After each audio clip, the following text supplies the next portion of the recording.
everyone. I'm Diane Leonard, owner of DH Leonard Consulting, and one of our products is Agile in Nonprofits. Whereas we think about how we're building capacity within nonprofits, we're thinking about Agile principles, we're thinking about the Agile framework, we're trying to help nonprofits get creative in the ways that they think about their limited resources, their big missions, and how it is, honestly, that we can help them create twice the impact in half the time. So I'm thrilled to be joined today with one of our team's trainers, Jessica Crowley. Hi, everyone. So my name is Jessica Crowley. As Diane said, I'm an enterprise Agile coach and a licensed Scrum trainer on the Agile and Nonprofits team.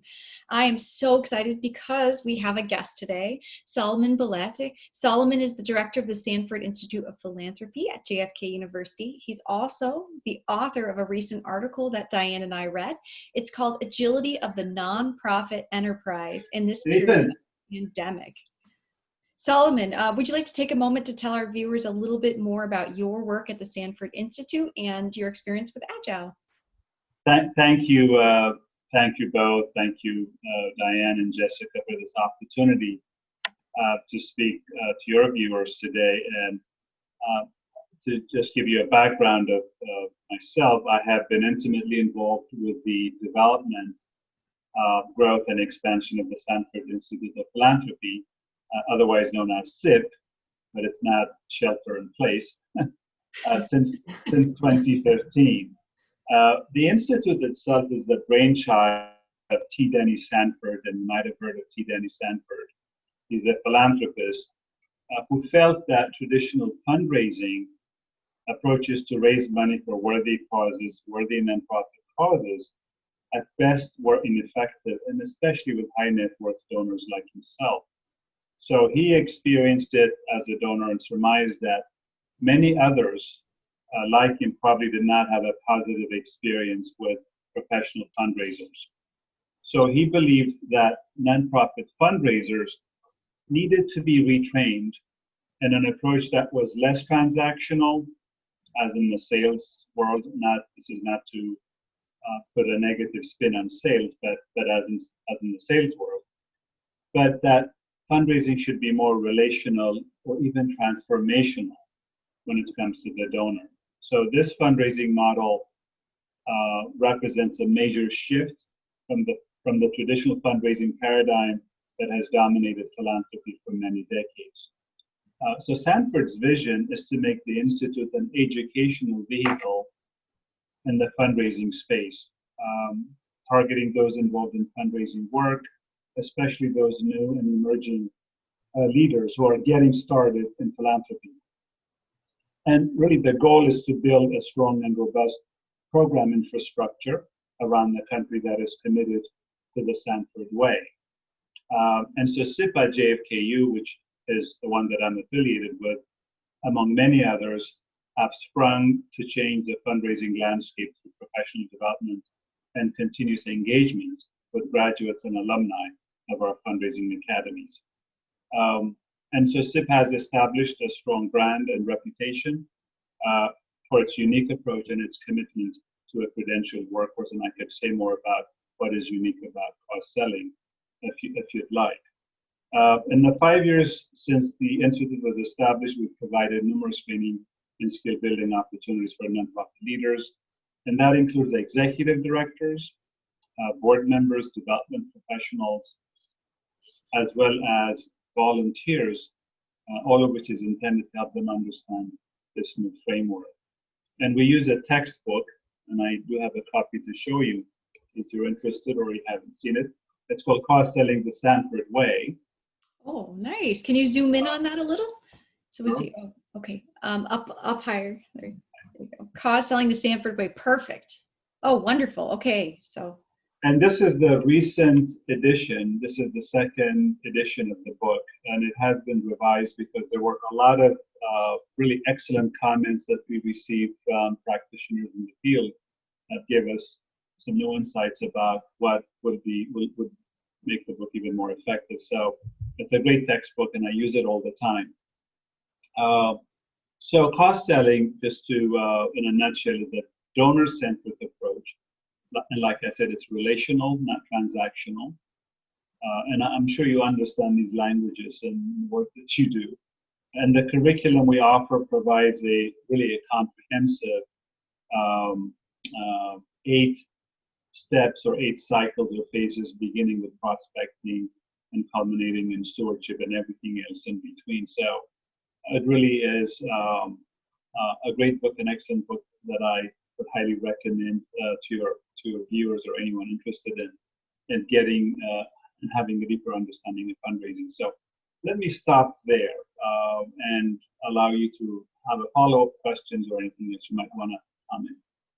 Yeah, and so as you're talking about, it's, not transactional, but relational, transformative. We talk about that with nonprofits on the grant seeking side all the time, right? Don't treat your grant maker like an ATM, not only going when you need money, right? Build relationships, be sincere in your expressions of gratitude. Yes, 100%. And so I love how the donor conversations, the grant maker conversations are all of a sudden going to interconnect, and we're going to get to talk about Agile because it's taking all my loves and putting them in one place. And so what I'm curious about, given your focus on the way in which the fundraising model, how it can shift a different framework, the article that you wrote, Agility of the Nonprofit Enterprise in this Period of Pandemic. What was the inspiration for that? Where did the idea, it makes sense to me. I see the connection for how your work and that article relate. But if you could tell me a little bit of the backstory, how did that article come to be? I'd love to hear it. Well, first of all, I'm an avid reader. I read all the time. I read McKinsey and Company, and I read the Harvard Business Review, and I read other publications as well. So, I must admit that I was not necessarily a long-term sort of follower or disciple of agility. But really the pandemic, this sort of unprecedented, sort of crisis situation made me think, that we really need to have a new model and a new approach that's going to help nonprofits survive and be sustainable in this new environment. And so I started, reading more about it. But I would also say that even prior to doing that, when I was doing my thesis project, my MBA thesis project, my interest was in organizational health, nonprofit organizational health. So I did, I did a survey of nonprofit organizations in the East Bay. We are in the East Bay, in the Bay Area. I did some focus groups with nonprofit leaders. Also, the different sort of methodologies that one needs to have in order to have a comprehensive research work. So I focused my attention on organizational health, and one of my findings from that study, from that research, was that it really is. From the organizations that I interviewed, it was those organizations that had the qualities of agile qualities that really had the wherewithal to be able to be able to sort of weather the storm, the wherewithal to grow, to cope, and to manage organizational pain, et cetera. So I came to that conclusion from doing that research, and the research kind of predates the article that I wrote. And so I was already convinced by the time the pandemic hit that we really need to think differently about organizational health, and that agility really is the way to go. And so I was already convinced. My research sort of reinforced that for me, and then the pandemic just reinforced my own personal commitment to looking at it much more closely. Okay, so in addition to the article that you wrote, that you were, explaining to us a little bit more about what inspired you, we also saw that recently you were involved in organizing a study about the impact of COVID-19 on your local community. So there may be some that haven't had the chance to see the survey findings, and we're definitely going to provide a link so that they can take a look at that study. What are some of the programmatic impacts of COVID-19 on your local nonprofits that you found in that study? Thank you, Jessica.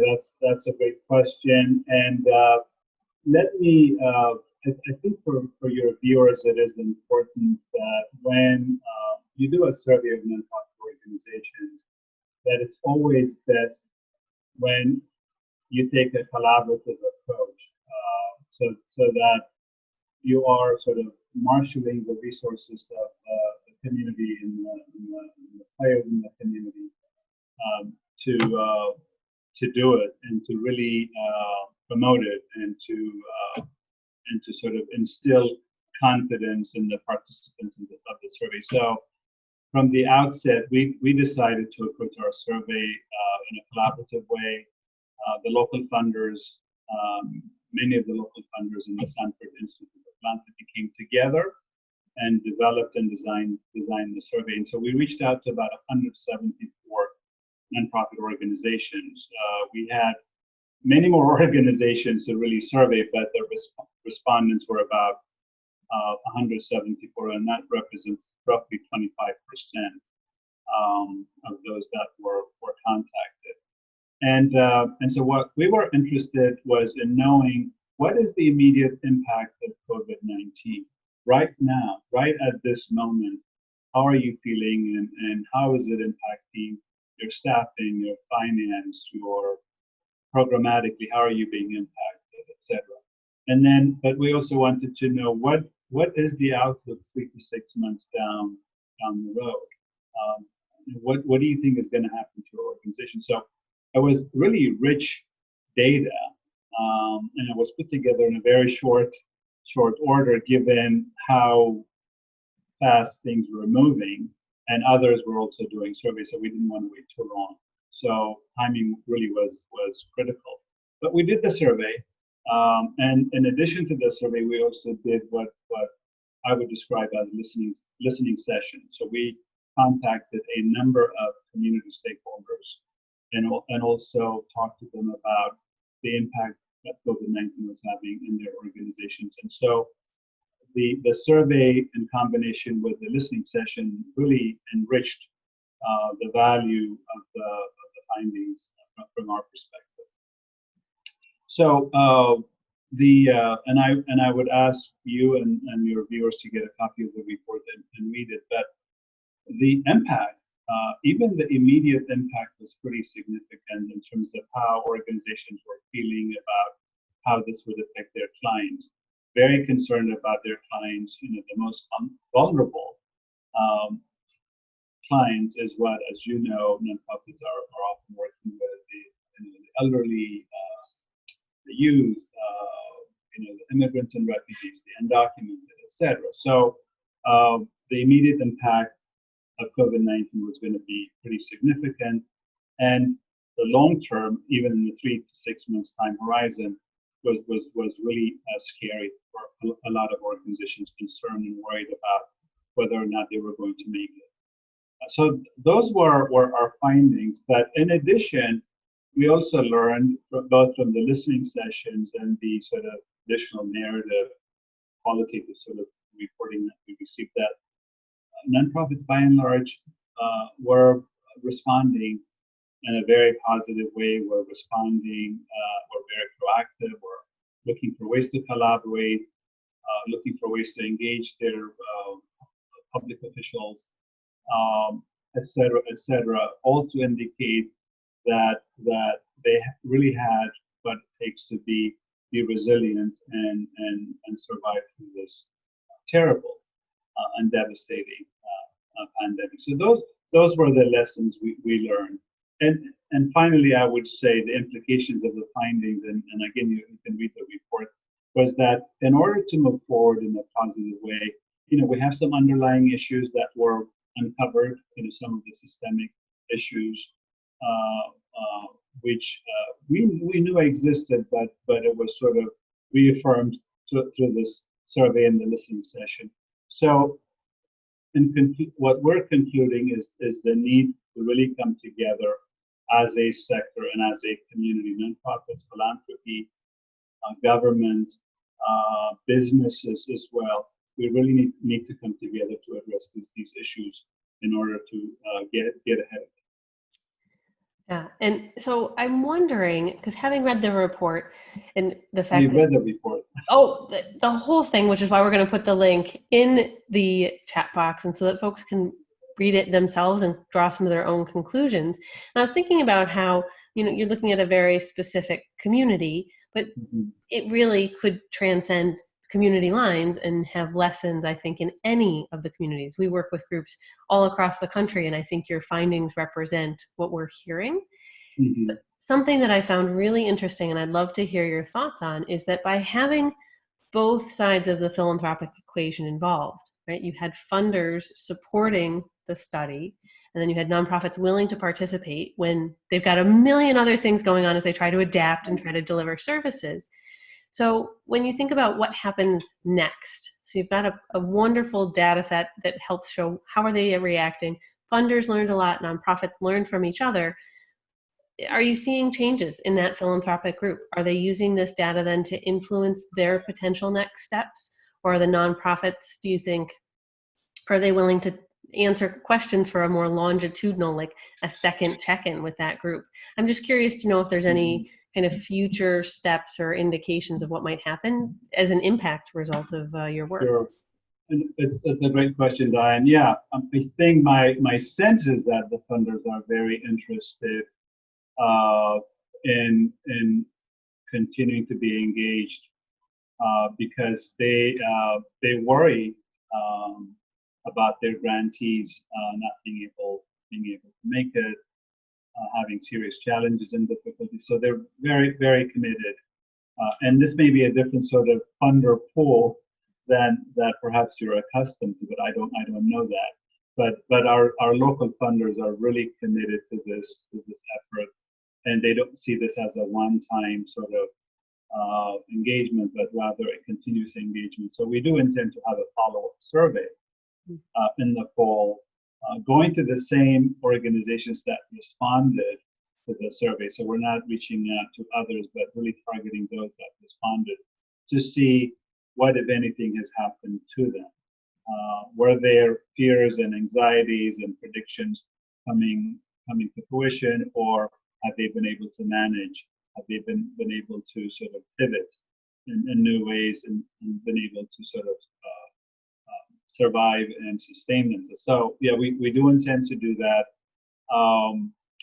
The reason why the funders really didn't want this to be their report and sort of decided to let the Sanford Institute be the lead was because they didn't want to be perceived as, sort of doing this in a self-serving way. It really is not for them that this survey was being done. It really was being done on behalf of the community, and that's why the Sanford Institute took the lead rather than the funders themselves in issuing the final report. I'm like, we're going to have to chat again, Solomon, after the second survey is done, because my hunch says, based on, just what we're seeing too, and what is being talked about and how both sides of philanthropy are reacting in very different positive ways to support each other. I'm fascinated to see what the data is going to show for how creative the nonprofits have gotten in providing service. I was just talking with a group recently. Their doors are still shut because of COVID, yet they have pivoted and continued to serve actually more people than ever before because there's been a 40% increase in the demand for their services, right? They're dealing with mental health, substance use treatment. And so they're just one little story that comes to mind for me. I'm guessing that out of the nonprofits that respond, I'm theorizing here on your behalf, right? Yeah. I think there's going to be amazing success stories that show the resilience of the nonprofit community, and that while agility might not be the word that folks have been putting to it, nonprofits are an incredible example of the Agile principles on their own, right? Their mission values align so well with the Agile principles. And I think I'm really excited to see the results of the second follow-up survey. Well, thank you for your work and in this space, and I've looked at the work that you do, and your website is rich with information on, both in terms of grant support, but also the Agile work as well. And I'm very grateful for the work that you do. And I really think I do think of myself as a novice when it comes to the agile space. I mean, both of you have done so much work, and you are so much fluent in understanding what that really field is all about and what it represents. I really think there's great value. And having talked to some of my colleagues who had some reservations about agility, one, because they really did not understand what it means and what it represents. But I think the more they understand it, that the more they could see the value and the relevance of it to the nonprofit community. Now, one of the things that I should have included in my blog, which I failed to do, is also the importance of culture and leadership. I talked about the 5 dimensions of the agility framework, and the 2 that were missing, and this is sort of in retrospect, is how important culture is and how important leadership is. And we need agile leaders. We need agile systems really to manage through this crisis. This is a different crisis than the 2008 financial crisis. This is so much more complex and so much more compounded, because it's not only the virus, but it's also the economic repercussions, the unemployment situation, the civil unrest, etc. Everything is sort of coming together all at once. So, it's a different crisis. I guess my point, and we need to rethink how we're going to deal with all this, and we need a model. And I think agility has an important role to play, in my humble opinion. We're so glad to hear that. Solomon, open invitation. You're welcome in any of our courses if you want to dig in a little more. At any point, we'd love to have you. But yeah, you're right. Different crisis, and it's going to have different results than what we saw in 2008 and 2009. It has to. It just has to, right? Jessica, any additional questions or thoughts from what you've read from Solomon and what we've been talking about today? I think my biggest question was, within the work that you're doing, have you seen any impacts close to heart, I guess, on the staff that you work with, or local nonprofits beyond just your study? Is there anything that you've seen just really in this crisis and in this period of pandemic that you're thinking, oh man, that's something where if we embrace agility, we can overcome these things? I think the short answer is that you will find nonprofits on a spectrum in terms of responsiveness to the COVID-19.